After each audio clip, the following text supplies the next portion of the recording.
People are coming in? I think so. Okay. So nanti slide nanti akan dikawal oleh Rena untuk Dr. Kumar. Yeah. Yeah, okay. Right.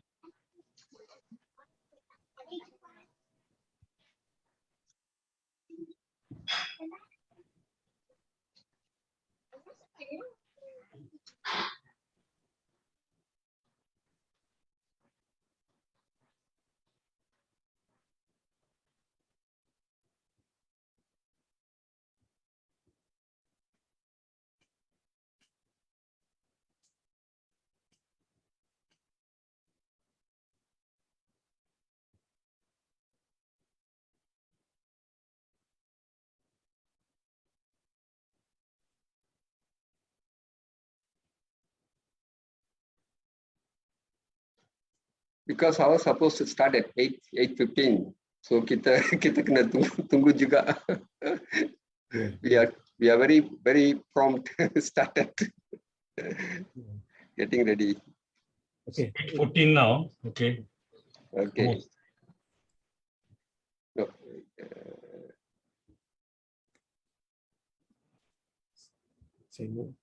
Tapi participant belum masuk lagi ya?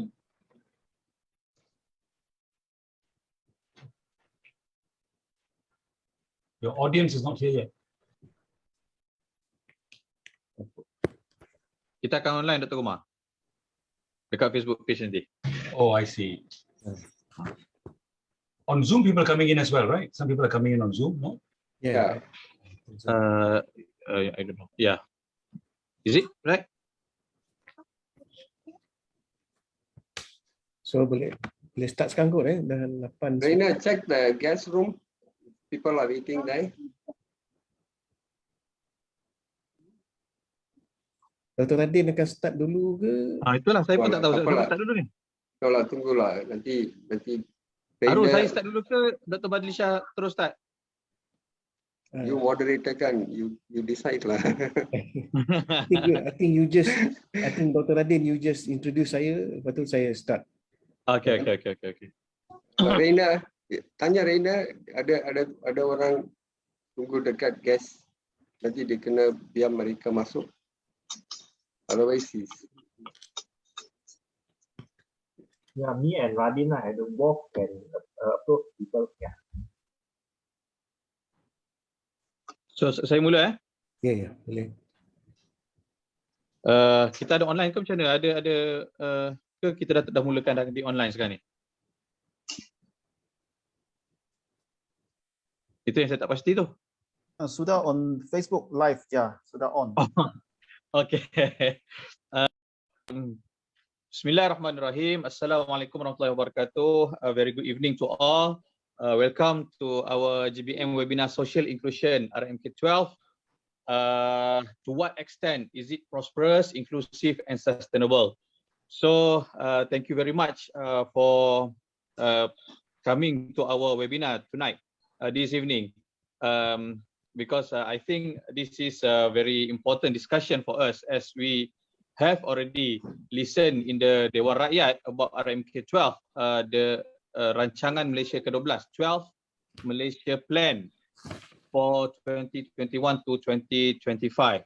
So without further ado, I would like to call upon, before we started, I would like to call upon Dr. Badlisha, the chairman of GBM, to give introduction for this GBM and to our discussion. Please welcome Dr. Badlisha. Ya, okay. Terima kasih Dr. Radin. Pertamanya saya ingin mengucapkan Assalamualaikum warahmatullahi wabarakatuh. Selamat malam dan salam sejahtera kepada para pembentang iaitu Dr. Jayakumar, pengulas Dr. Lim Chee Han, dan seterusnya kepada hadirin dan hadirat seluruh warga Malaysia yang mengikuti, menuruti webinar GBM pada malam ini. Kami mengalu-alukan kedatangan anda sekalian kepada webinar GBM yang bertajuk Social Inclusion RMK 12, to what extent is it to what extent is it prosperous, inclusive and sustainable? Ataupun terjemahannya ialah social inclusion, RMK 12 sejauh mana ia membawa kemakmuran, inklusif dan juga mampan. Jadi tuan-tuan dan puan-puan yang saya hormati sekalian, GBM adalah sebuah gabungan NGO pelbagai latar belakang, etnik, budaya dan juga agama. Kami terdiri daripada 27 ahli gabungan yang mana ada NGO Islam dan juga NGO non-Muslim yang menganggotai GBM. Kami sebenarnya terikat, 27 ahli gabungan ini telah bersetuju untuk mengikat diri dengan sebuah charter yang mengandungi 15 komitmen. Jadi tuan-tuan dan puan-puan yang saya hormati sekalian, salah satu daripada komitmen yang terkandung dalam 15 komitmen itu ialah komitmen nombor 7 berkaitan dengan ekonomi. Dan dalam ekonomi ini kita ataupun kami dalam GBM menggambarkannya sebagai atau mendeskripsikannya sebagai ekonomi yang mesti ada agihan kekayaan yang saksama, yang boleh membasmi kemiskinan dan juga menghentikan peminggiran ataupun end marginalization dan memastikan kebajikan rakyat terpelihara. Jadi ini terkandung ataupun deskripsi kepada komitmen nombor 7 iaitu ekonomi. Jadi di sini jugalah termasuknya social inclusion ataupun keterangkuman sosial itu. Jadi keterangkuman sosial ini bermaksud tidak ada orang yang tertinggal, no one left behind di dalam pembangunan, di dalam kemajuan dan juga di dalam kemakmuran negara Malaysia ini. Jadi kami juga menyambung kepada deskripsi ini dengan menyatakan apa sahaja affirmative action ataupun tindakan affirmative mestilah berdasarkan kepada keperluan, needs based, dan bukannya berdasarkan kepada etnik ataupun kaum. Jadi di sinilah yang kita tekankan dalam komitmen nombor 7 inilah yang kita tekankan tentang keterangkuman sosial ataupun social inclusion. Sebenarnya untuk makluman tuan-tuan dan puan-puan, hadirin hadirat yang saya hormati sekalian, GBM telah pun dan pernah menyokong satu usaha inisiatif private members bill yang dibawa oleh Dr. Jayakumar sendiri sewaktu beliau menjadi ahli parlimen yang bertajuk Social Inclusion Act ataupun Akta Keterangkuman Sosial pada tahun 2014. Jadi memang GBM kami sebagai sebuah gabungan kami committed kepada keterangkuman sosial ini ataupun social inclusion. Jadi oleh itu gabungan dan juga ahli-ahli dalam gabungan ini telah terikat dengan ini dan kami percaya bahawasanya apa sahaja plan, contohnya rancangan Malaysia ke-12 perlu untuk memasukkan elemen keterangkuman sosial, social inclusion dan sebagainya. Dan ini akan dibentangkan dan dibahaskan oleh pembentang kita pada malam ini iaitu Dr. Jayakumar sendiri, melihat, menganalisa dan juga untuk mengintrospeksi rancangan Malaysia ke-12 ini supaya memastikan dan melihat di mana kalau ada gapnya atau kelompangannya, di mana boleh kita tampungkan untuk memastikan keterangkuman sosial, kemakmuran dan juga kebajikan rakyat ni boleh terpelihara dalam rancangan Malaysia ke-12. Jadi tanpa melengahkan masa, saya berdoa dan berharap agar webinar ini benar-benar mencapai objektifnya dalam membincangkan tentang keterangkuman sosial ataupun social inclusion ini. Jadi saya ingin ucapkan selamat berbincang kepada pembentang dan juga pengulas dan juga kita alu-alukan soalan daripada hadirin hadirat sekalian. Jadi akhir sekali lagi saya ucapkan selamat berwebinar kepada semua dan wabillahi taufiq wa hidayah. Wassalamualaikum warahmatullahi wabarakatuh. Saya serah kembali kepada Dr. Radin. Terima kasih Dr. Badlisha for the introduction. Thank you Dr. Badlisha for the introduction. So keterangkuman sosial ataupun social inclusion. So this program also is being organized by Social Inclusion Cluster GBM. So to discuss about this matter, our guest speaker is Dr. Jayakumar Devaraj. So Dr. Michael Jayakumar Devaraj, commonly referred by all as Dr. Kumar. He also known as the Giant Killer, Red Doctor, and was known as the sole Socialist MP in Parliament. Dr. Kumar was the MP for Sungai Siput for 2 terms, from 2008 till 2018.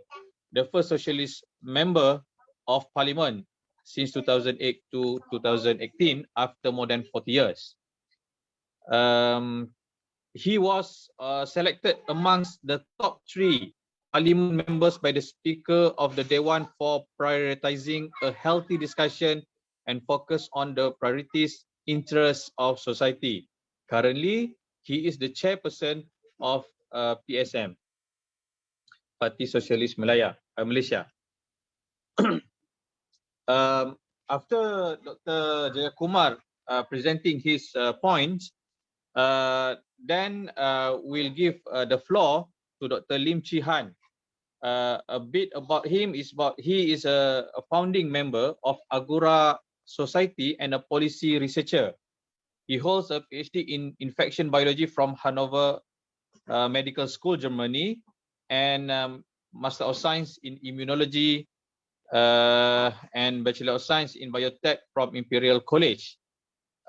His particular concern is on health and socio-economic policies, and reading his articles, I would say he's very much into social policies.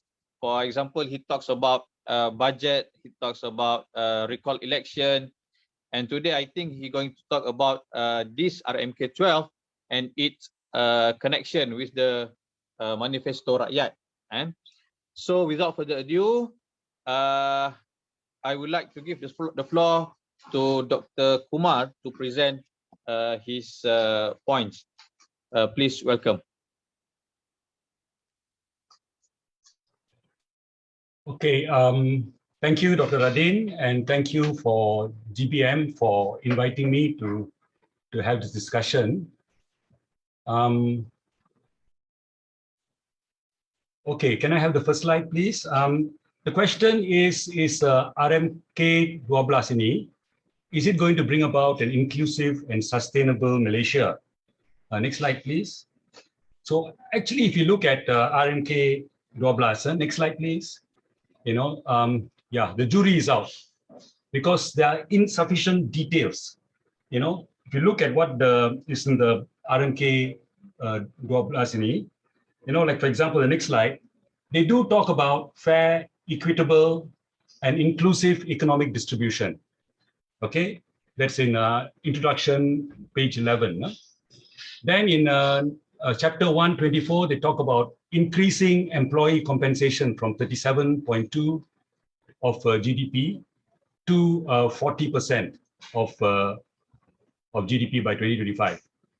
But there's not enough details, because if you increase the CEO's pay, if you increase the pay of the managers, if you increase the pay of the top 10%, boleh juga kita sampai 40% without it being more inclusive or more equitable.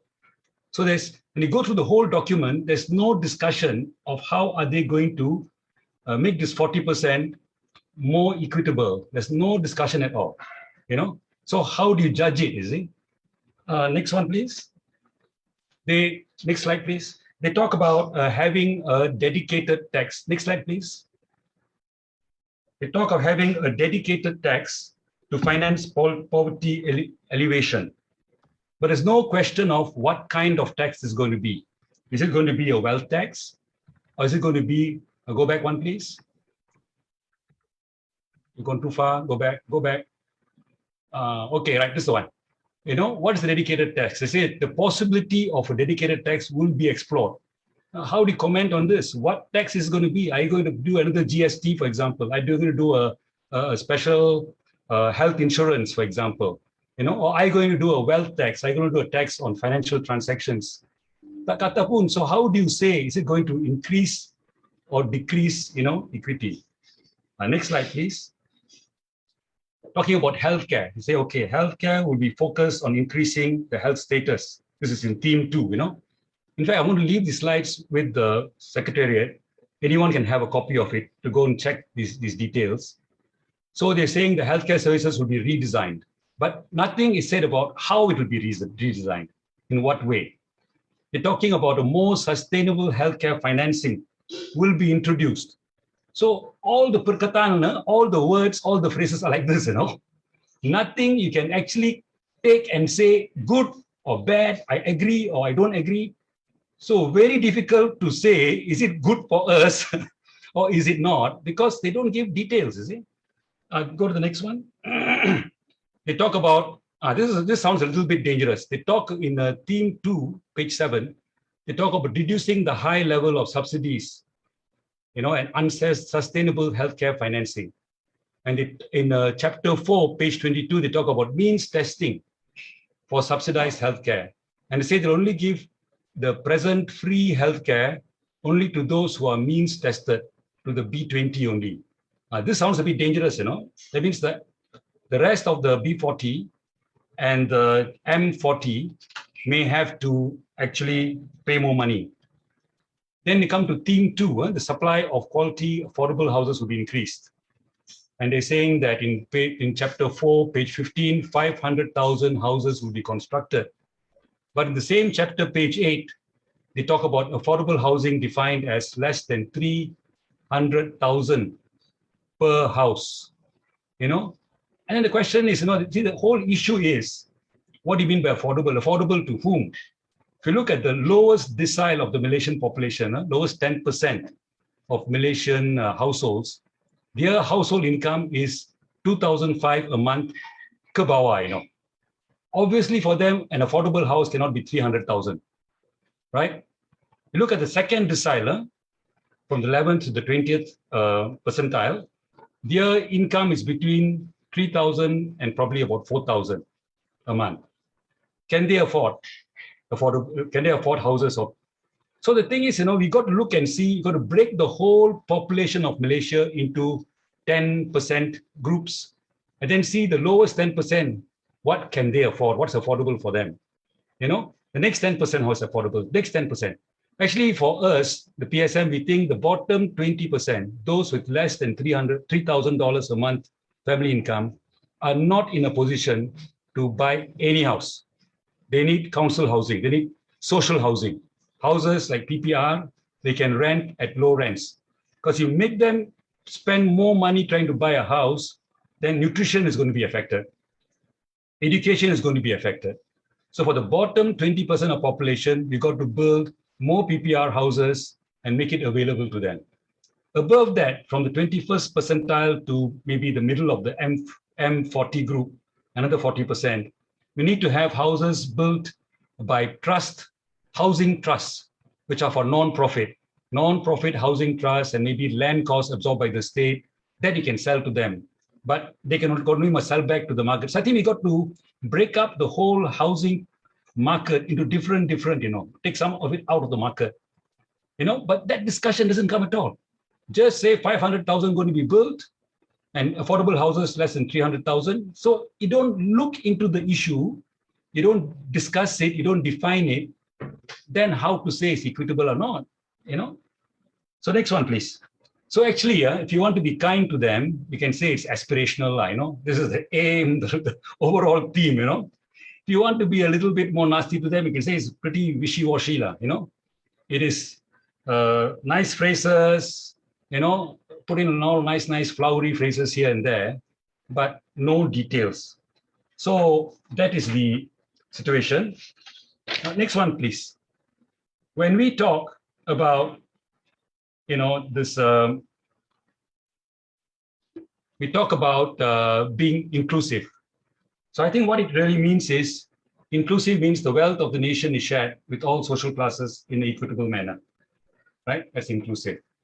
Sustainable, I think we mean it in two ways. One is in terms of environment and climate change and all that, but what we do doesn't affect environment. The other thing of sustainable, I think economically sustainable, that what we do to attain inclusivity, to distribute the wealth in a more fair way, does not damage the national economy. So I think this is how I would look at this thing of inclusive and sustainable. Huh? Okay, next slide, please. Let's see how Malaysia has fared. Next slide, please. Let's see how Malaysia has fared in the last 50 years. See, Malaysia's GDP has grown in leaps and bounds in the last 50 years. Next slide, please. In 1970, our GDP was 12 billion. In 2019, just before the COVID pandemic, it came up to 1,500 billion, 1.5 trillion. Go back, please. Go back, please. Next one. Right, this is the one. Okay. Now, if you look at this is how it's really gone up. So if you divide 1,500 by 12 billion, you get 125. That means the thing has actually gone up 125 times. But that's not quite fair because the ringgit in 1970 was worth more than a ringgit in 2019. So go next slide, please. So if you look at the inflation rate in the last 50 years, if you look at it, it is about 533%, 5.33. So if you divide the 125 by 5.3, you get 23.45. So this is our GDP in Malaysia actually has gone up by 23 times in real terms, taking aside inflation in the last 50 years. So actually it's not bad, Go next slide, please. If you look at Malaysia, our population has increased from 30 million to 32 million. So if we try and get it into a per capita, you divide 33.45 real increase in GDP by the increase in population, you get 7.33. So in other words, per capita income in Malaysia has increased by 7 times, 7.33 times between 1970 and 2019. So we haven't done too badly, We've grown the wealth of the country quite markedly, 7 times in 50 years, right? Next slide, please.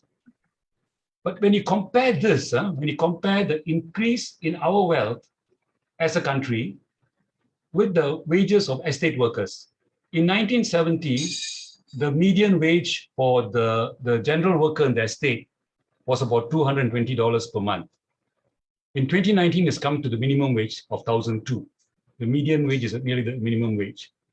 But if you deflate the 1,200 by 5.33, to bring it all back into $1970, you get 225, So that means in 49 years, the estate workers' income in real terms, in terms of buying power, has only gone up 2%, All right.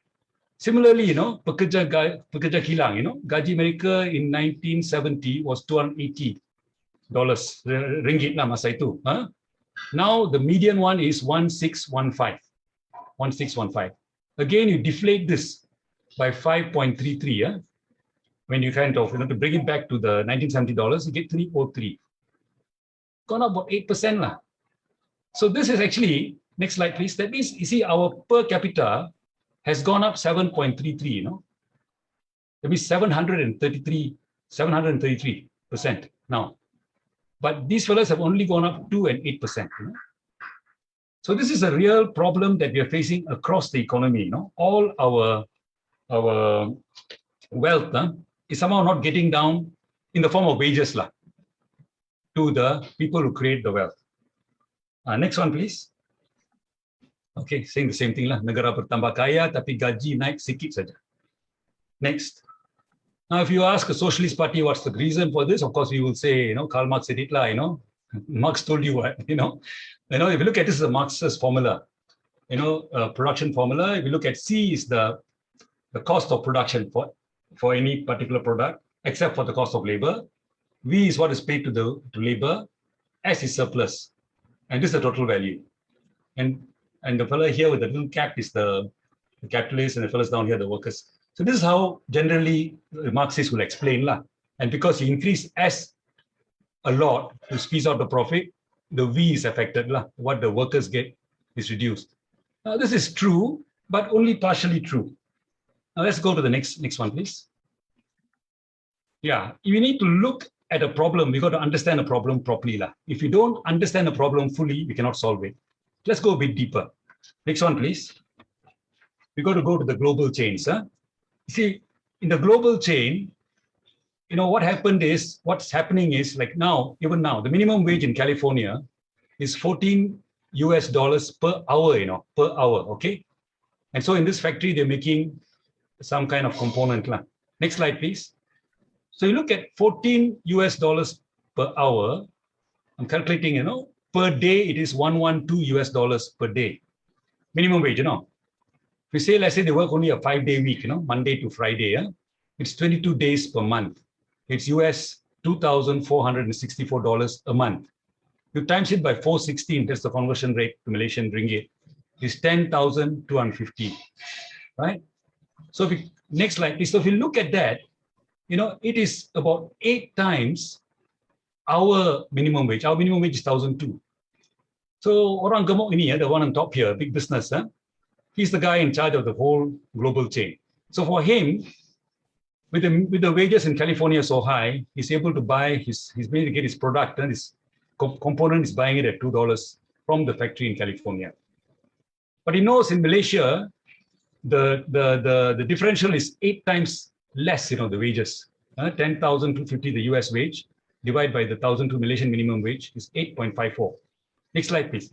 So he comes over to Bayan Lepas and he talks to the guy, our Malaysian capitalist guy with the cap, says, look, I give you the machine, the technology, and I guarantee you a market of 200,000 units a month.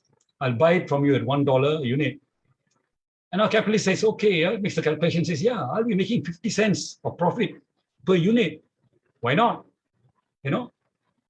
Next slide. So then you end up in the US, this, the US capitalist buys that each component $2. From Bayan Lepas, he gets it at 25 cents USD, the 8-fold difference. So of course, he's able to take it back to the US, maybe reduce his price a little bit, undercut his competitors, expand the market, and make huge profits, right? He's going to make huge profits because he's getting his inputs at 1/8 the price compared to what he was getting in the US economy itself. That's why there was this outsourcing, right? This outsourcing and the whole global chains. Next slide, please. So what is happening now is, that increase is getting a lot of profits, but 70% of the profits goes to the top of the global chain. The Malaysian capitalists, the businessman gets about 15%, and the workers only get about 15% of the wealth created. Yeah, because of the suppression of the price, the suppression of the wages. So this is what's happening. Next one, please. Yeah, so this formula of Marx, of C plus V plus S equals value of product, it still applies. Only thing is you got to change our lens, We can't just look at the Malaysian component of that whole equation. You got to look at it at the global, from the production in Malaysia till the sales in the US or in Europe, where how much wealth is created, how much wealth accrues to the global chain, and which part of the global chain gets what.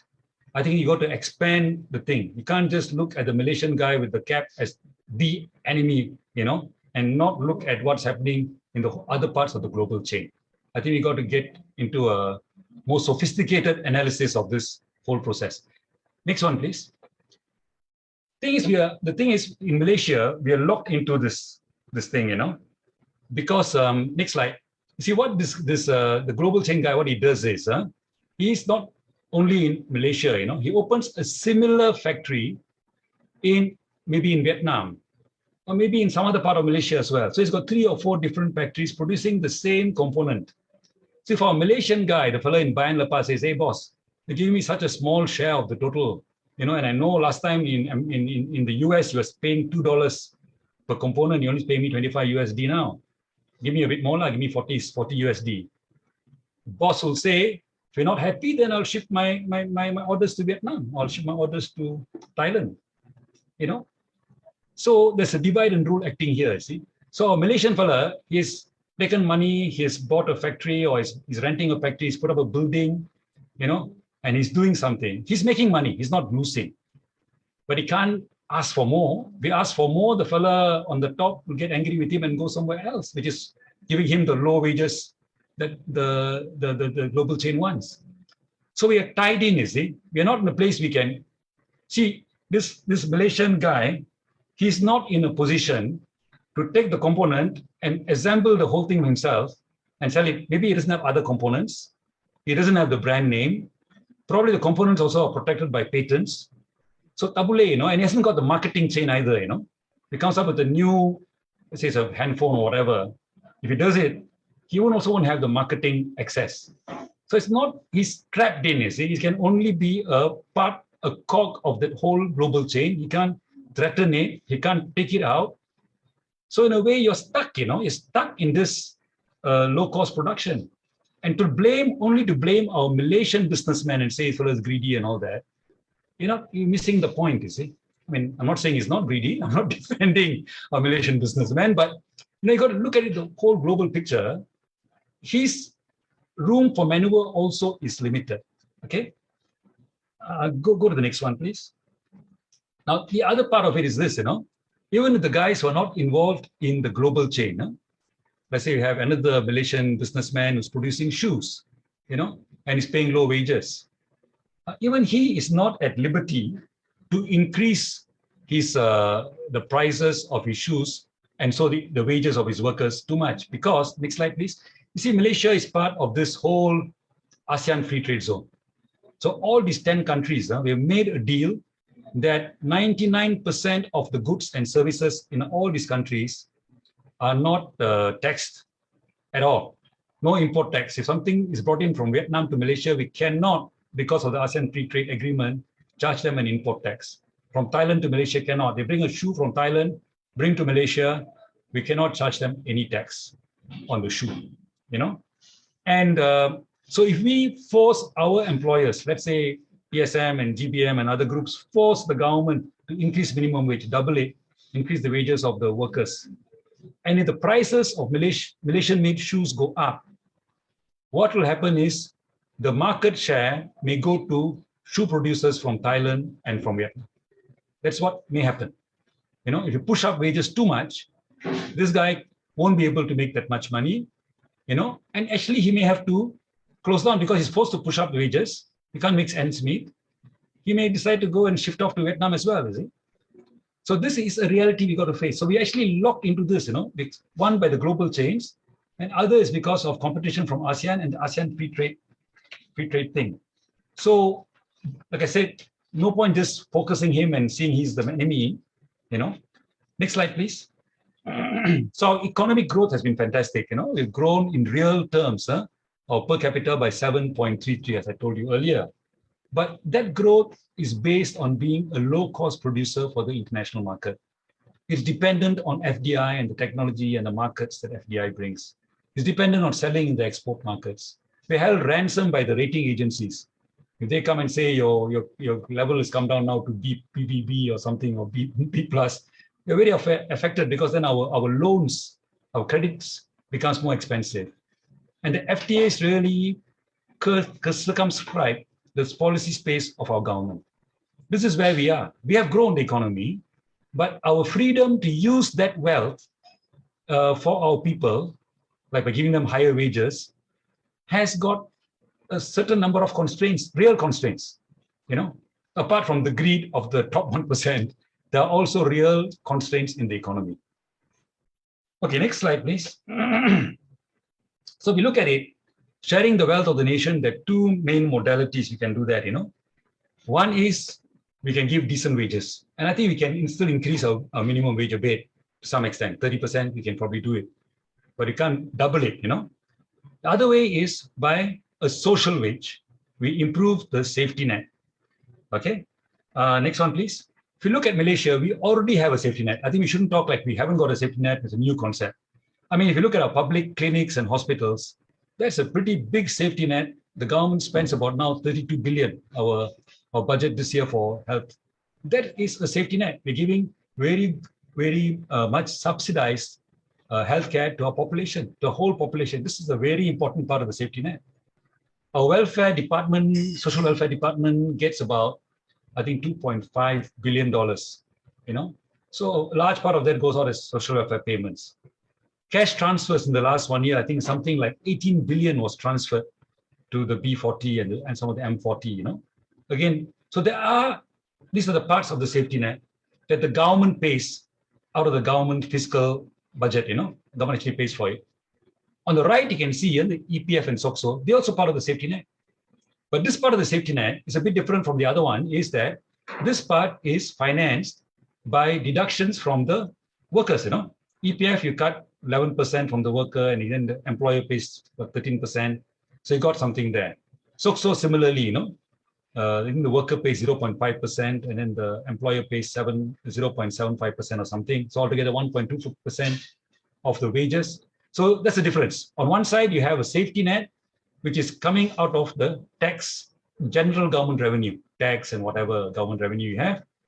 EPF and SOCSO is coming out from a tax on people. Okay. Next one. Huh? So actually what we can do, in fact, what number of groups are asking for is this safety net must be strengthened. Because one is, okay, we have health, which is quite good.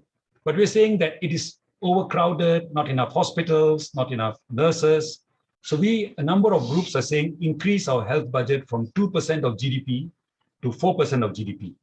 Build a second general hospital. Bring in the issue of community nursing.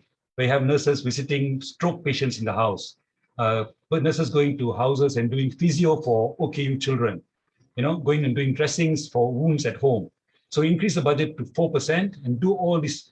Talking about bringing the bringing the GPs, the private GPs, into the government system where the government pays them a capitation fee to look after NCDs. You know, NCDs are diabetics and hypertensives and gout and all that. So they are given a set of patients and paid for these patients on a monthly basis to look after them. So these are many ideas we have, but the idea is increasing the safety net by increasing the government allocation from the fiscal space. Huh? And then in SOCSO, for example, if you increase the safety net, SOCSO now is quite good, but SOCSO only covers the formal sector. And right now, only about 7 million of our workforce out of 16 million are contributing to SOCSO. The remainder of them are not in SOCSO. So we're saying that the government should contribute for the informal sector workers, for the contract workers, for the workers on gig economy, for the small holders, for the nelayan, for the Pesawat Padi, and for the small micro businessmen. Altogether about 5 to 6 million people who are not in the formal sector, are not part of the government. Government is 1.6 million, formal sector is about 7 million. Those are outside it. So we're saying the government should do that. So the government contribute to SOCSO. If the wage earner in that family, small holder or small businessman dies, then SOCSO will pay pension, penakat, for life for the wife.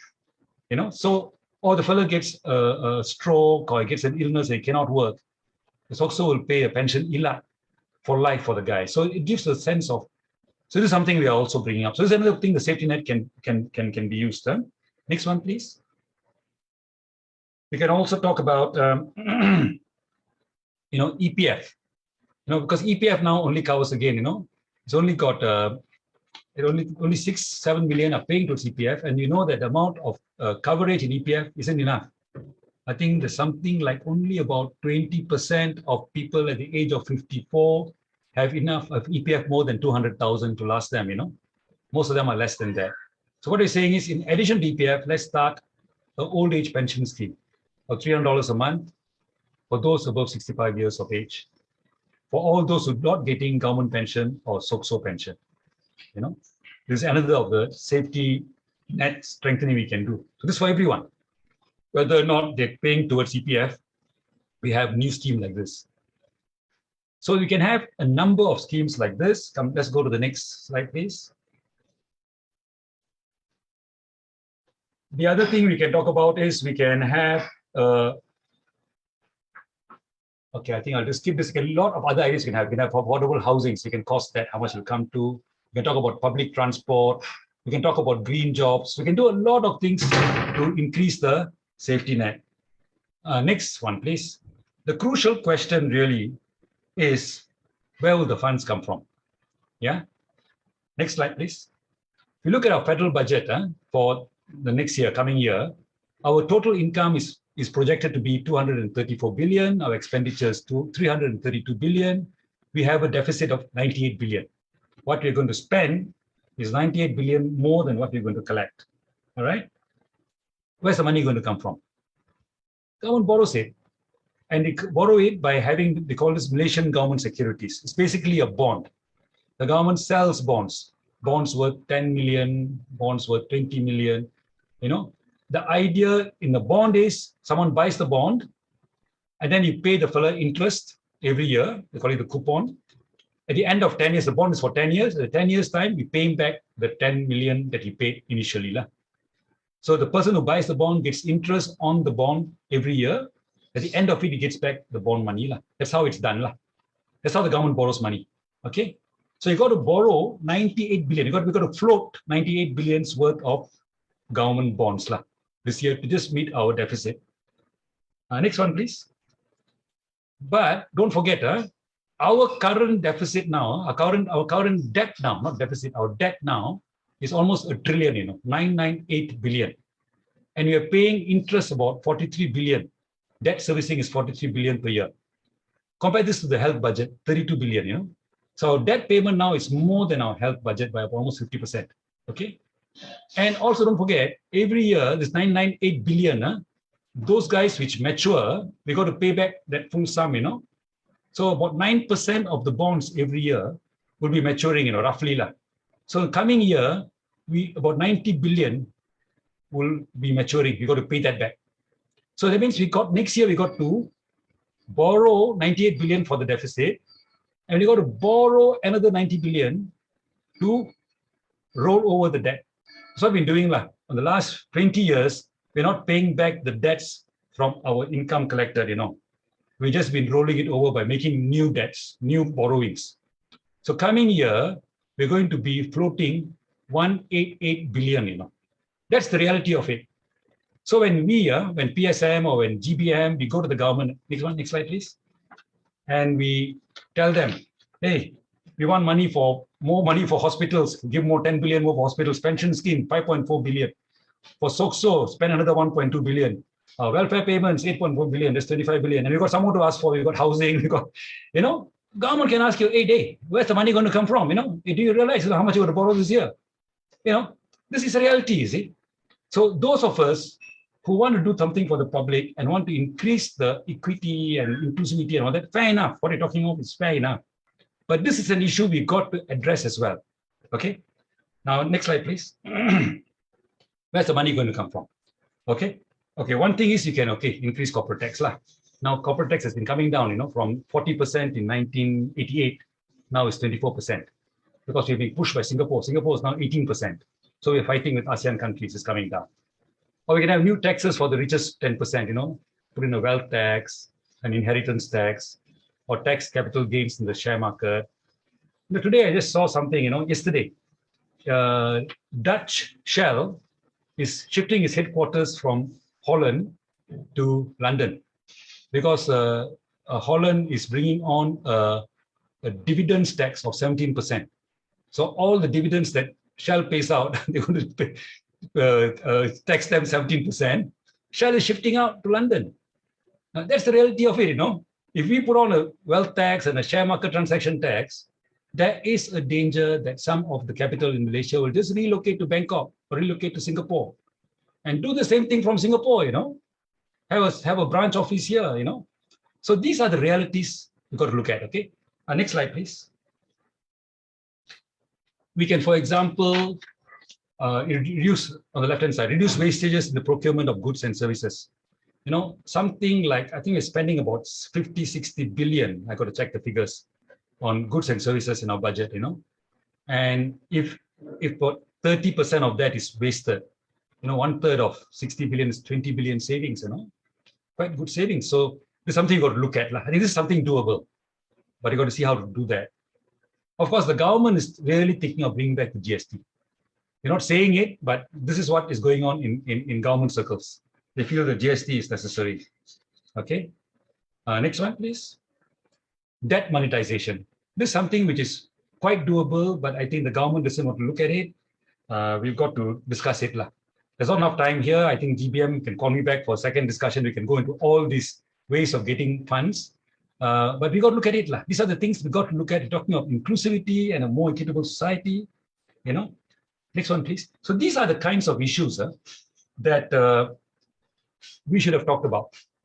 RMK 12 should have presented these issues, the problems we face in increasing minimum wage, the problems we face in taxing the rich, and debate it so we can decide the best way to go forward. I'm going to finish soon. The next one, please. Next slide. The problem is there's no one really, in charge of the ship. The last 5 years, we're preparing this Malaysia plan. Planners can plan, but need politicians, leaders with a vision to come and say, yes, we'll do it this way and push it forward and break out in new directions, like a wealth tax, for example. It's something new. Or for example, monetization, debt monetization, that's something new, and that's got to come at a higher level from leaders with vision. Next one, please. And you've got to navigate all the basic problems, We've got to navigate the issue of the ASEAN FTA, the global chains, World Bank on one corner pushing all these neoliberal policies, how basic needs like housing has been commodified and made more expensive. We've got to navigate all these difficult things. So we need a government that is together and it's got its heart in the right place and it's asking the right questions. Next one, please. Second last slide. So basically, there's a vacuum. There's a vacuum in planning. There's a vacuum in conception. The questions have not even been properly formulated. The question of how come our GDP per capita has increased 7 times in the last 50 years, but the wages of the people producing that GDP has gone up less than once. I mean, it hasn't even doubled. The people producing the wealth are more or less at the same level, but the wealth of the country has gone up 7-fold. That question hasn't been put properly and focused on. Next one. And so there's a role. There's a role for GBM, there's a role for other people to get into this discussion and say, how come this is a rich country? We are in a way one of the success stories in the third world. We have grown our GDP in real terms. Our per capita has gone up 7 times. Yet our people are mired in poverty, are living under debt, are having real problems. Our malnutrition rate is 17%. Malula, How come? We've got to put those questions, then talk about the difficult questions of how do we do this? How do we handle the global chains? How do we handle, the FT, the free trade agreements? How do we handle Singapore, which keeps on cutting its corporate tax and making us cut our corporate tax? How do you do all these things? Not easy, but we've got to ask those questions, put the issues forward, then we can discuss it. Next thing, that's it. I finished. Thank you very much. That's all. Thank you. Thank you, Dr. Kumar. Very interesting and quite insightful, also thought-provoking. But cerita dia semua serba semua serba salah. Nak naikkan tax susah, nak naikkan gaji pun susah, nak turunkan gaji pun susah. Jadi nanti we're going to discuss this further. But before we discuss this further, I would like to invite Dr. Lim Chee Han to give some comment on the discussion, on the presentation, and maybe he's going to talk on about Manifesto Rakyat. So about 10 to 15 minutes. Please welcome Dr. Lim Chee Han. Thank you, Dr. Radin, and thank you, Dr. Jayakumar, for the very insightful presentation. It's like proposing like alternative Malaysia plan. The Malaysia plan is for the 5-year development of Malaysia. So it's a kind of a motherhood plan, government's plan for the next 5 years, and every of the budget would be actually need to base on that. So the importance cannot be overstated. But here I'd like to present to you today from the perspective of so this is the plan from the government, but is it what we Rakyat really want? So the motto of this 12 leadership plan, they talk about prosperous, inclusive, and sustainable Malaysia. By right, every citizens have to really scrutinize whether this is really something that we should expect from the government, because there's a lot of statement intent in that. Yeah, later I will go through with you. And also I echo a lot to Dr. Jayakumar's point that it actually lacks substance. It's like a philosophical question, and there's no specificity, there's no details. So if this is the way government wants to run, use this as the blueprint, then I think a lot of work from us right yet have to do, because we have to put things into the kind of mold that will fit into this kind of motherhood statement. For example, we know that all official policy is actually sound nice because it will reveal the positive social values, the aspiration, all this. But what, as a smart and careful citizens, we need to look at the actual implementation and what actually is the plan. Are they really consistent with this and that? The values and goals are important. So the details is very important. So the devil is in or not in the detail, because sometimes the omission is shows of intent of a government not to cover somebody or cover something. So if you don't find things inside, it's actually problematic if you expect the government to deliver. So one thing is talk about policy, another thing is about politics. Why government want to bring this to you? Maybe they have their own vision. Also, it's not probably always consistent with what Rakyat want. So give you the big picture. If you go look at the very thick document, it's with me, it's like just 600 pages. They actually divided into 3 terms and 4 policy enablers. I can just briefly tell you what is it about. So I think the way they order it actually show you what is it really about, what is their priorities. So they put the resetting economy as the first, so you know that economy is the most important part in this development. Of course, I think when talk about development, we're very concerned about economies. Okay, but then you talk about the welfare programs and the well-being, inclusivity in the second, and then talk about the sustainability, talk about the environment protection and carbon, how to make things sustainable from the environment point of view. And then you have to talk about talent, and then talents linking with the labor market. You see how to make the connection back to the economy. And then they talk about the technology and then the digital economy. So these are something that some value added thing to the economy. And then you have the infrastructure, very important, because when talk about development, people need to see what is done in terms of infrastructure. I don't think that the Rakyat actually really want to see, for example, industrial revolution of 1.0 or 5G technology. If you ask the B20 or B10 household, they probably never heard of.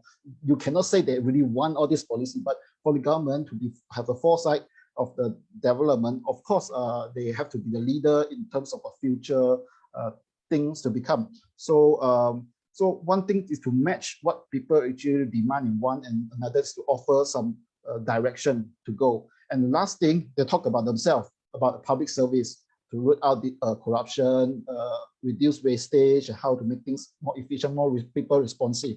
So this is actually what contained in the 600 pages. So like I say, this is actually very much an economy-led development plan and focusing a lot on growth. But when talk about the main objective is the prosperous. Prosperity is for whom? That is a big question, because if you look at how they frame the 5-year plan for by 2025, this is from the document, yeah, you will see that actually they aim for have more private investment.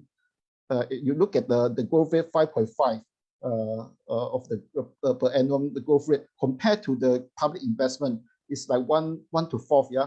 It's like 1/4 of the total investment. So you know that the future economy is very much private driven, and the capacity of public is limited. One thing we know that is because the government also having some limitation or constraint in collecting the revenues. So you will see that although there will be some growth in the public investment, is actually very lowly. So we know that in terms of prosperity, yeah, we are worried if the growth model is very much focused on how to make more and more rapid accumulation of money, but they never talk about how to reduce this inequality. The money flows to whom? So that's the very big question, and how this not to impose more stress to the environment, to the people, society. So this is very much of a social aspect that the RAGIT has to focus. It's not just about the economic growth, yeah.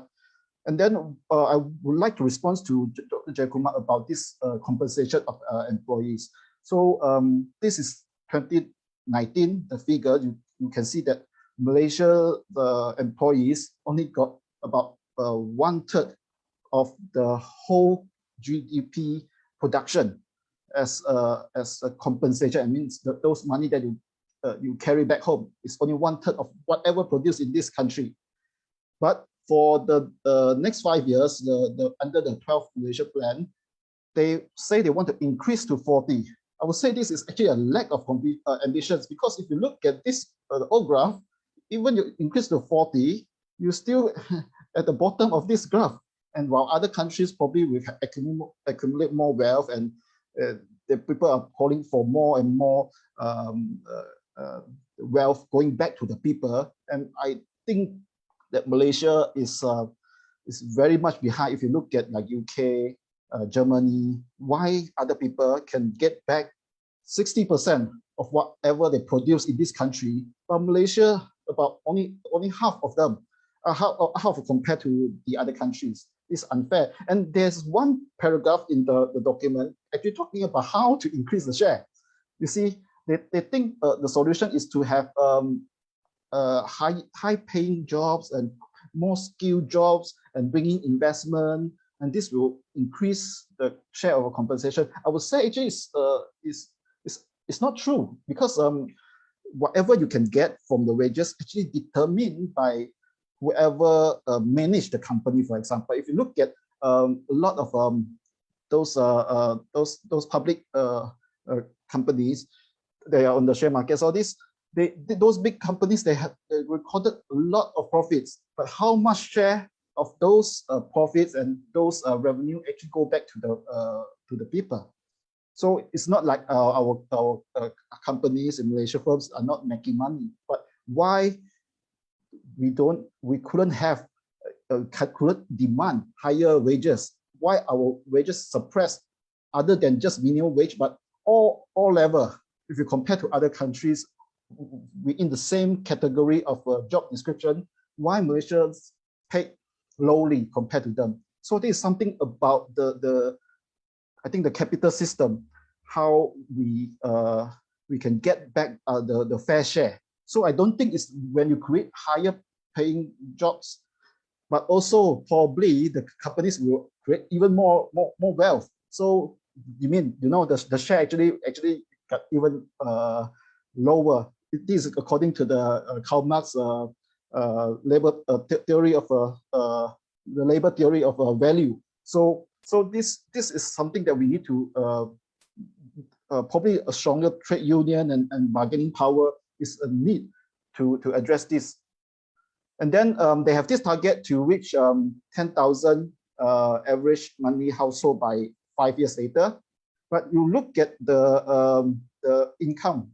I mean, average income this year is 7,089 ringgit. So if you do, I do some calculation, that means we have to grow for the next 5 years, every year, 7.26% to reach the target. But you look at the 12th Malaysia plan, they target the GDP growth only 4.5 to 5.5% per annum. That means there's some gap between this and then the income target. So how does this reconcile? Given that the compensation share, just like I just now I share, is very ambitious. So I have doubt, but I want to also show that actually what it really matters is the median, because this is the 50% of the people who will get there's a gap between the mean and median. This shows the economic inequality. So if we focus on the average, of course, if you have a lot more billionaires coming into our country and invest, probably this can push up the average. But this does not reflect a lot of people actually still earning very low income.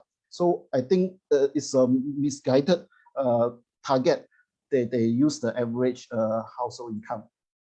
And then on the talent, they always link to a labor market. It's not really care about what is the quality of the education. Of course, in the B priority area B1, they talk about that, but it talks about developing future-ready talent. It's some kind of lingo. Yeah, what is future-ready? So it's a traditional profession like farmers, fishermen, or even some craftsmanship. All this future-ready. So what kind of jobs actually can be defined like that? And like, for example, people teach in the humanities courses or history, philosophy, all this. Does it have? So how do you really use this to judge them? So I think this Malaysia plan actually lack of a substance to describe what is the goal. I think the goal is already a little bit misleading. Then next thing we talk about is inclusivity. So who is actually included in this inclusive society? If you look at the whole, there are 13 chapters.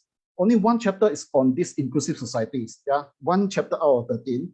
And if you look at the structure of these chapters, a lot is talking about the Bumiputra in compared to there's only one strategy for one particular priority areas talking about, yes, elevating social-economic status of other households, Indian and Chinese Indian household. Yeah, and then Orang Asli got a very small section only.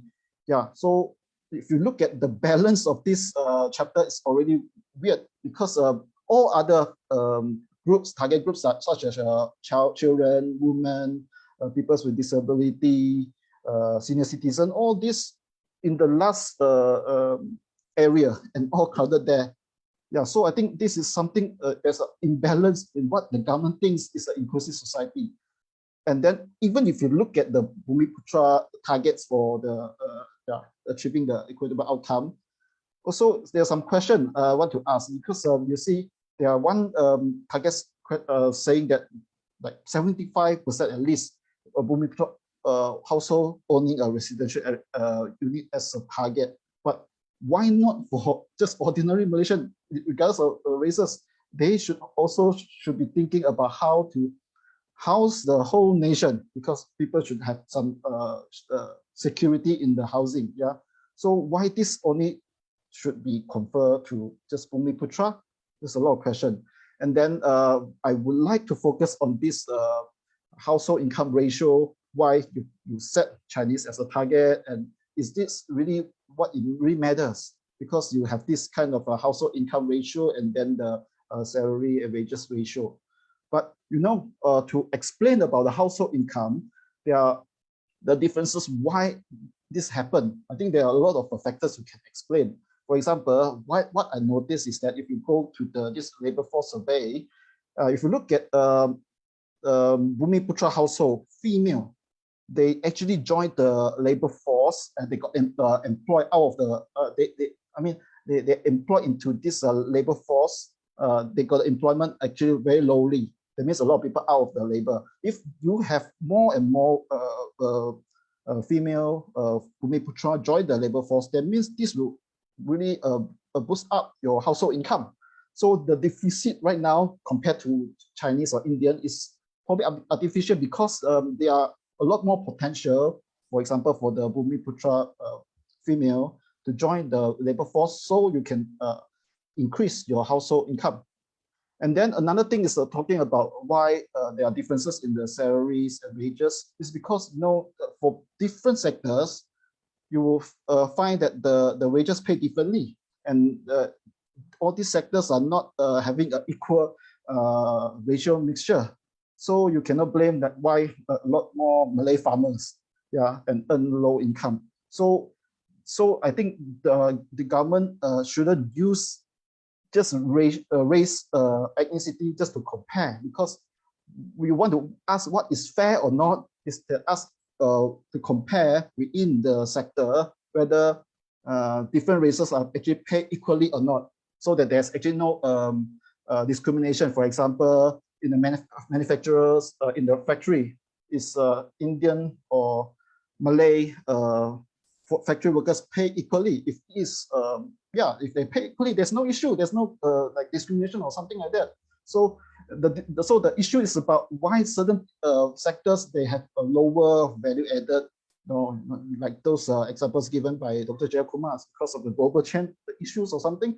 This is something that you need to look into. The government has to look into. So don't just concentrate everything back down to just the racial comparison. It's not fair. It's probably it's about the structural problems. So, and then the way forward, I mean, if you look at the keluarga Malaysia concept, when they talk about a lot of things we consider as keluarga Malaysia, like children, youth, women, senior citizens, all this, all the way forward, the strategy and solution, they only talk about 2 pages out of 600 pages.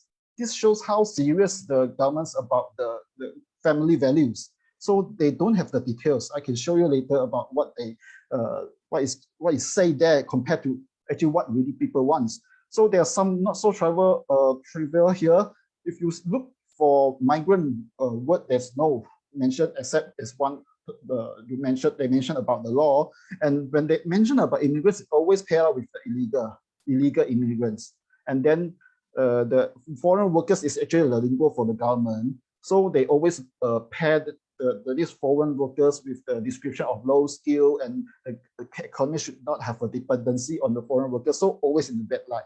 So, and then, you know, there are a lot of people, residents in Malaysia, they're supposed to be Malaysian, but they are stateless. And we have encountered a lot of social problems because of this statelessness, but there's no mention at all about statelessness in this very thick government policy book.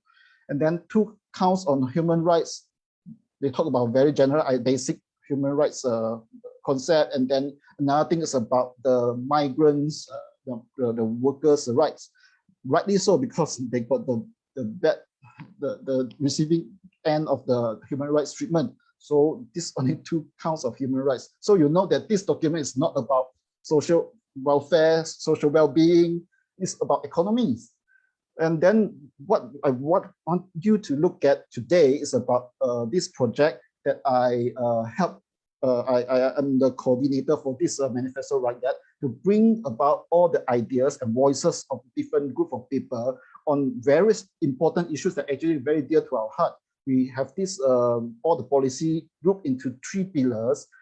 First is on the Bangsa Malaysia ideas. We want Malaysia to live in harmony, religious tolerance. We identify each other culture, and then we want to have this society to develop as a democratic and equitable, just society. We talk about a lot of issues.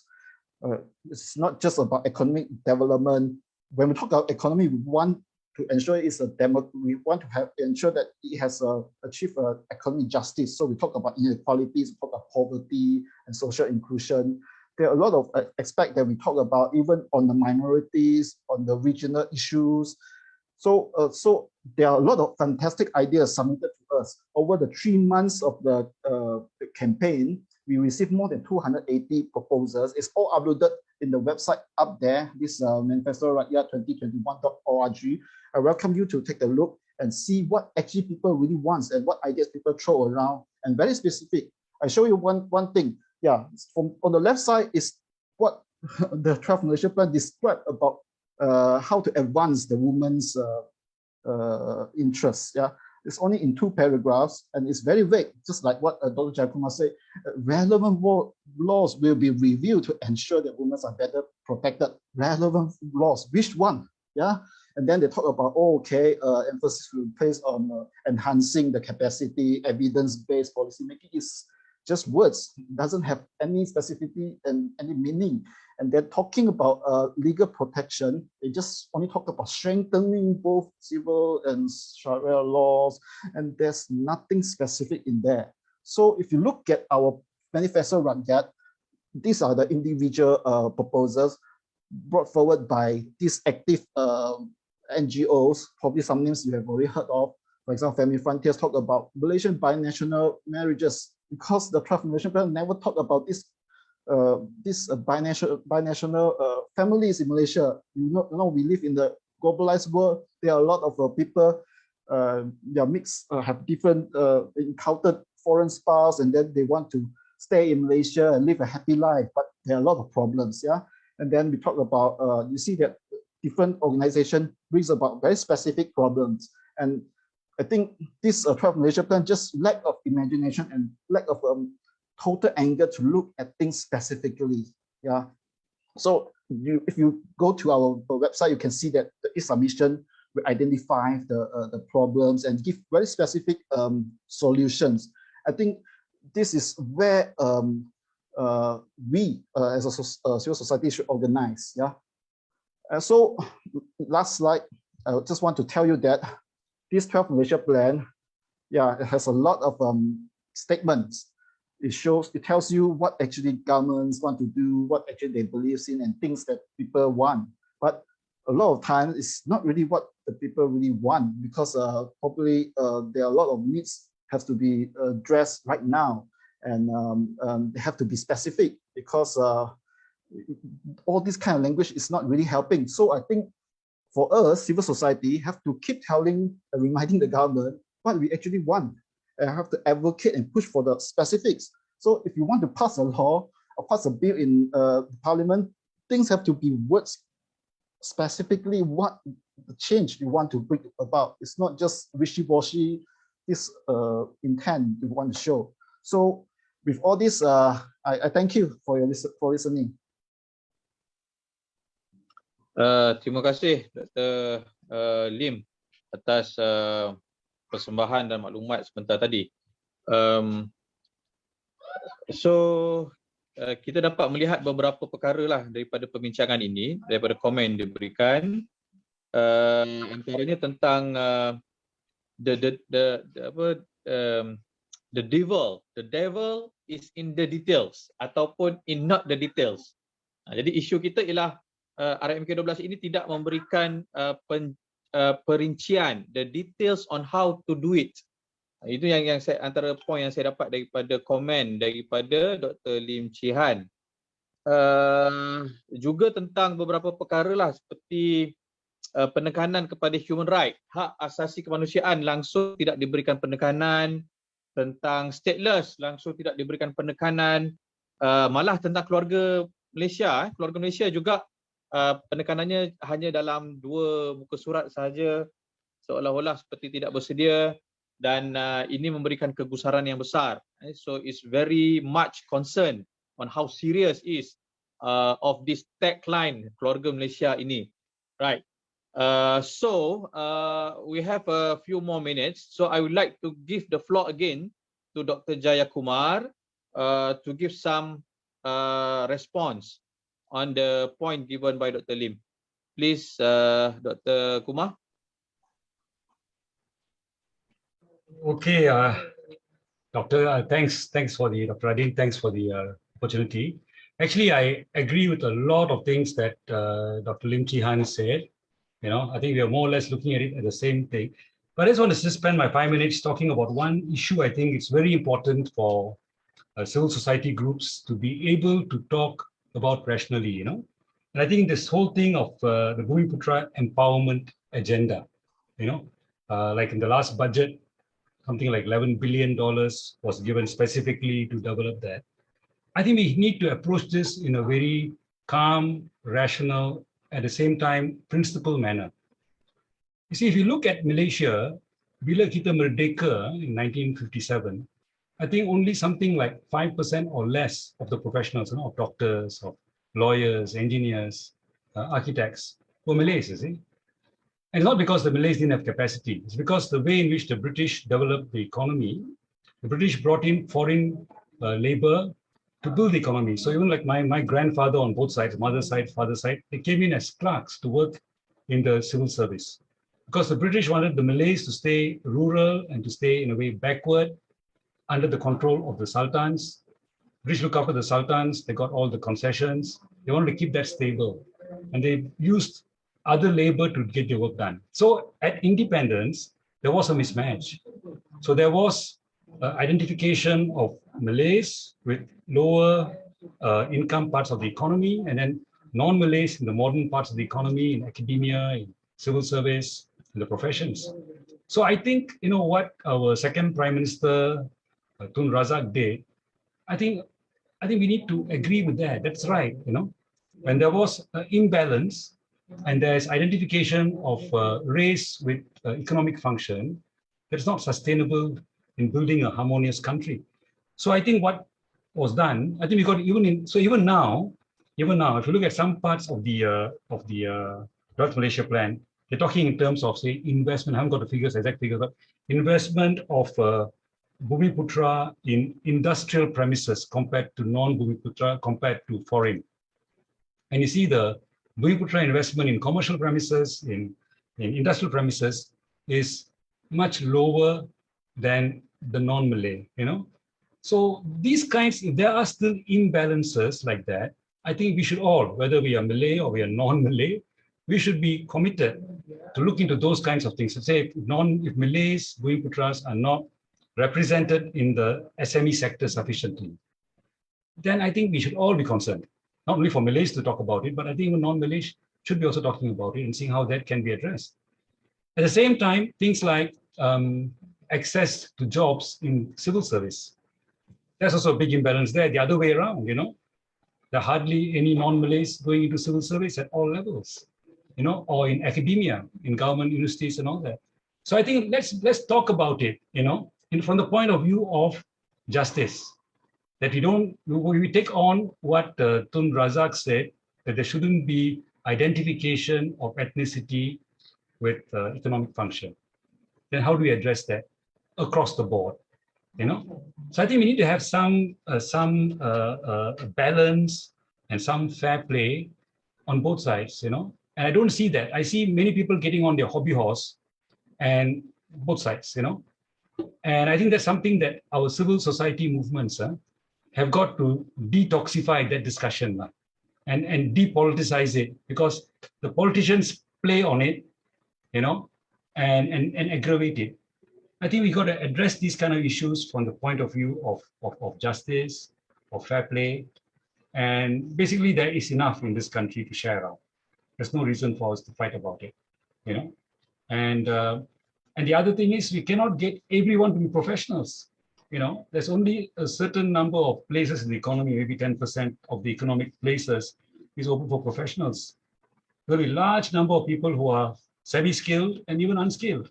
So why are you paying our unskilled people so low? Why such a big gap between, manual labor and intellectual labor?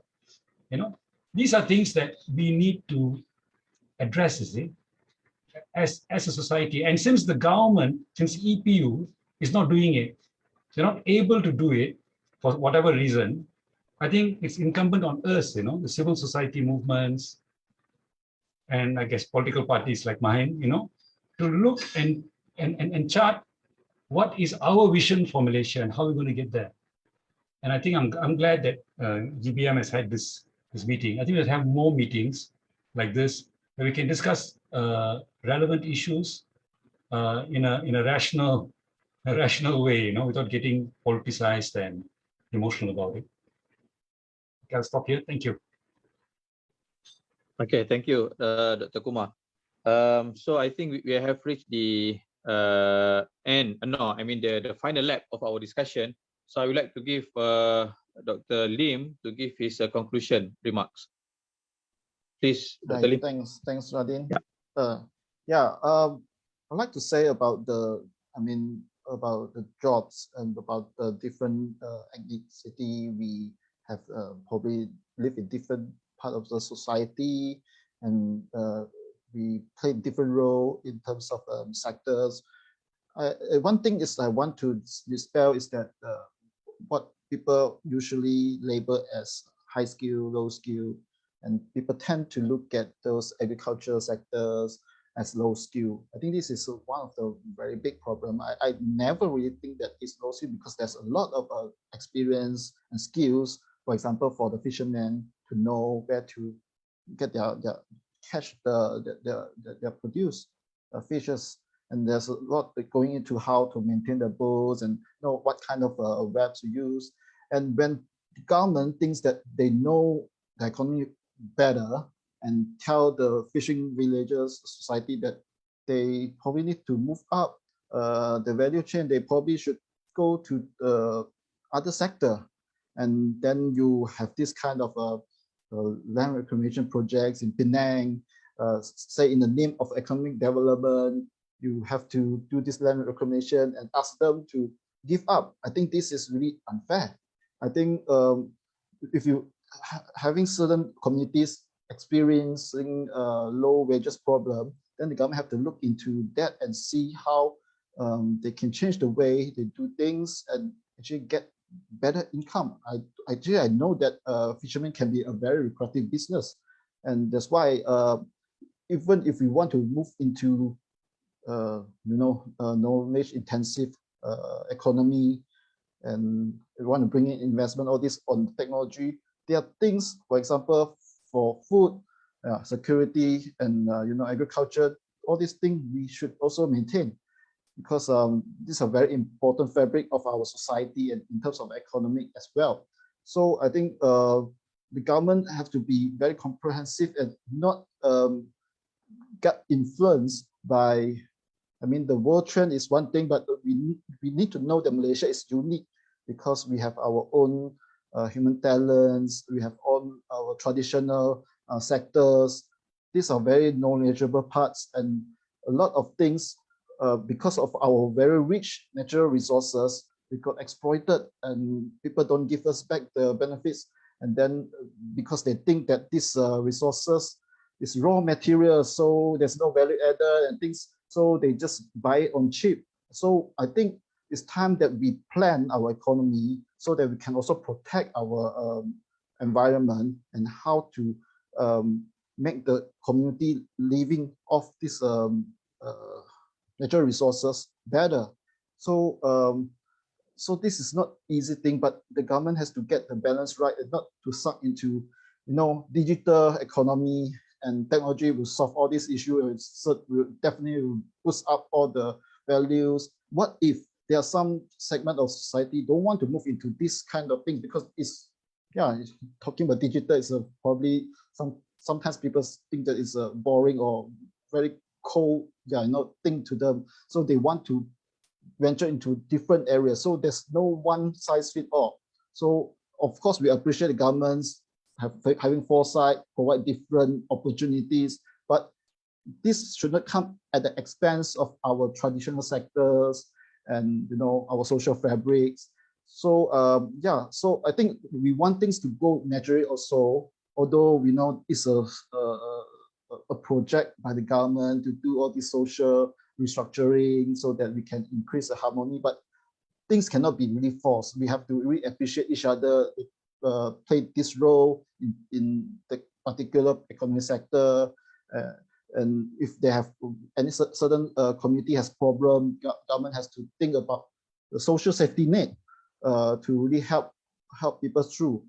So this is what I really wish the 12th Malaysia plan to be, to give more specific and to look at things at more comprehensive way, and for not just for the economy but also for people's social well-being, for the environment, not just words, not just wishy-washy statements, but more bold action, more reform, and more specific policy that can help us to achieve the targets. I would say that a lot of targets here is just too conservative, and probably it's not really imaginative.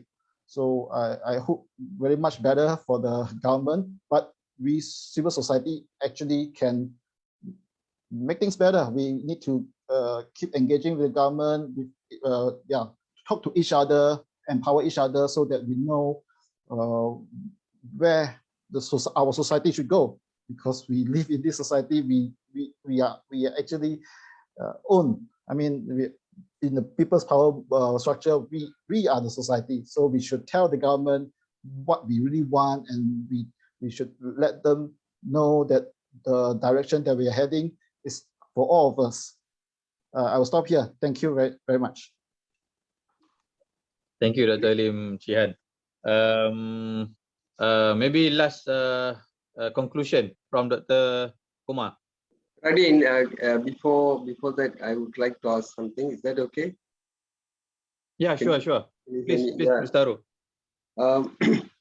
Okay, based on the presentation by Kumar as well as Jihan, I mean, in fact, I'm trying to follow the presentation because it's highly technical and it's also not easy to grasp certain concepts to appreciate the value of the presentation in relation to the RMK 12.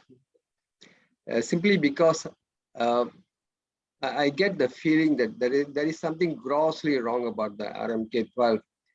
Maybe it lacks details. Maybe the government feels that they are not sure about what they want to do with RMK 12. So they kind of created a very glossed, beautiful booklet and trying to impress with that kind of presentations in that book.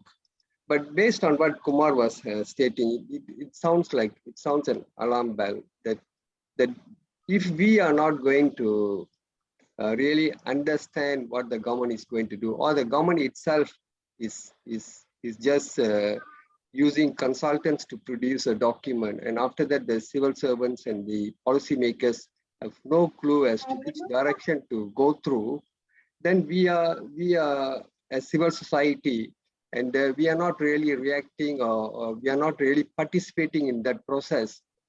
So if you really want to participate in this process and do create some kind of input into what the government ought to do, or how we ourselves can empower ourselves to have a greater interaction or discussions with the relevant ministers or relevant agencies in government to further understand, further diagnose these details, failing which I think we are not playing our role as citizens. So that's my way of looking at it. Basically, by just listening in itself, I get the feel that there is something for us to do as a civil society groups. But if you don't really take the trouble to understand and do those things, and government may take it for granted that, okay, we have presented this document and parliament will come and go, and there'll be a set of civil servants and consultants sitting there, and they can be lobbied by vested interest parties, and they can push their agenda through whatever framework. And over a period of time, the people whom we are failing is the people who are the farmers, the Nalayans, and those living in the PPRT flats. Those are the socioeconomically disadvantaged people are the ultimate victims of all these things. Then our crime rate will be increasing and the unemployment will be there. Then manufacturing sector will be relying on foreign labor. This kind of exploitative system will be in place. So I think the way forward, I would like to also ask Kumar and Jihan, how do we empower ourselves with adequate knowledge to deal with these issues so that we can have a meaningful and better engagement with those in power, so that something can be done of this RMK 12, not that we had a close discussion and then we just leave it. How do we move forward from here? How do we make an impact with those policymakers? What should be our direction, say, for the next 12 months or so? How do we carry out a campaign which can be much more effective in pressuring them to come out with greater details? You account what exactly you want to do. How are you going to move this population of Malaysia to a better standard with reducing our burden? That's my question.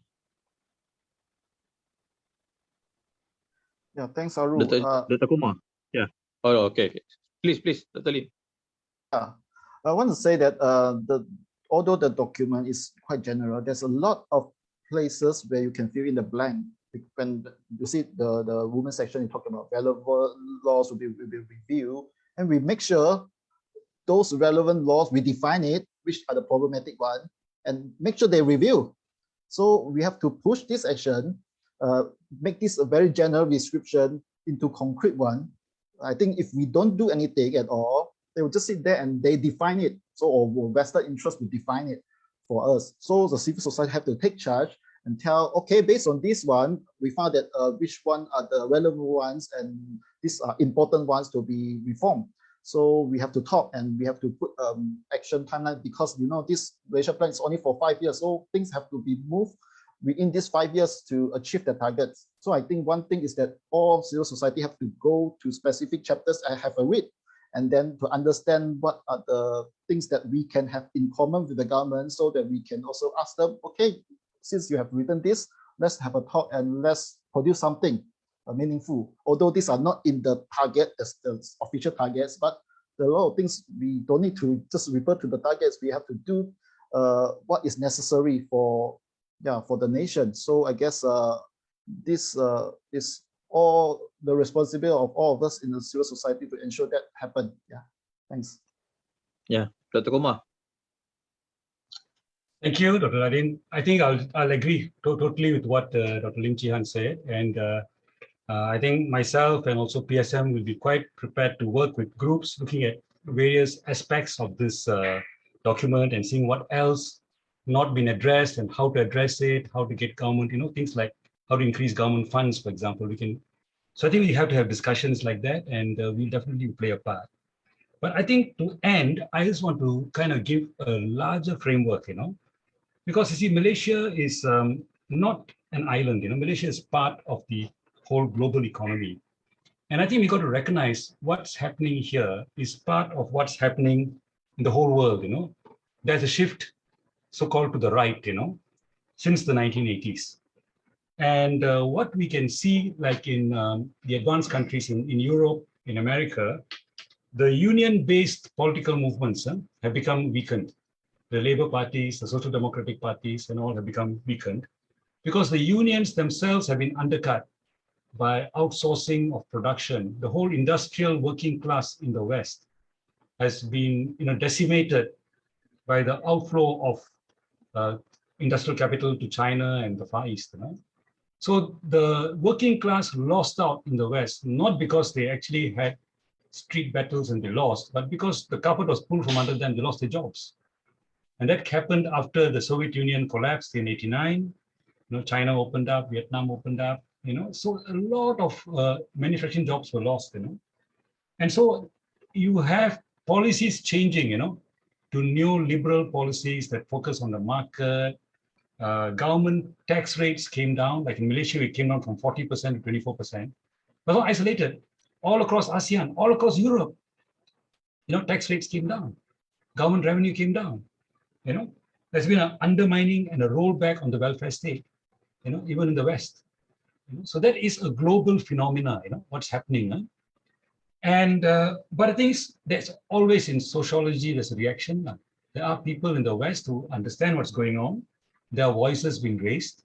So when we fight in Malaysia for a fairer society, for a more sustainable in terms of economy, in terms of environment, we're not fighting alone. There are people all over the world who see it the same way as we do. And so I think it's very important for us to also see our struggle as a global struggle, not only within Malaysia, not only with all the races taking part together because our interests are actually shared, but also as part of ASEAN, as part of the group of 77. You got to think of it historically as like the Bandung spirit, when Sukarno and Nasser and Nehru and all had a vision of independent third world that used its wealth for itself. We still haven't achieved that. Our wealth is still being siphoned out. So to bring it back as a whole third world movement, reignite Bandung 55, I think we got to think in those terms. We got to think in larger terms, and ignite that passion and that vision and that confidence that we can do something about it. So I think there is like as one of my idols said, we have a world to win, but we have to be smart. We have to understand what the problems are, and we have to work together. So thank you so much. Thank you so much for inviting me. Thank you very much, Dr. Jayakumar. I think that's going to be our last note from our panelists. And both of them have already highlighted the gap that we need to address and aware for to put some of expectation in RMK 12. When I say I'm saying about the societies as a whole, because a lot of the information given are very much intriguing and concerning, and we need to act more aggressive to government to reveal the details on every particular things that been written in the book, the 600 pages book. For example, 500,000 as affordable houses. This is something that not really making sense to us. And we also know on how the planning on human rights, on the future talents, and so on and so forth. So I think this is the time that we have for tonight, and we are very much appreciated all the panels, the views, the participants, and wish you all the best. And we hope that all of you will join us again in our next webinar. With that, I also would like to thank, of course, the organizers, GBM, Social Inclusion Cluster, and all participants. With that, thank you very much. See you again. And wabillahi taufiq hidayah. Assalamualaikum warahmatullahi wabarakatuh. Good night.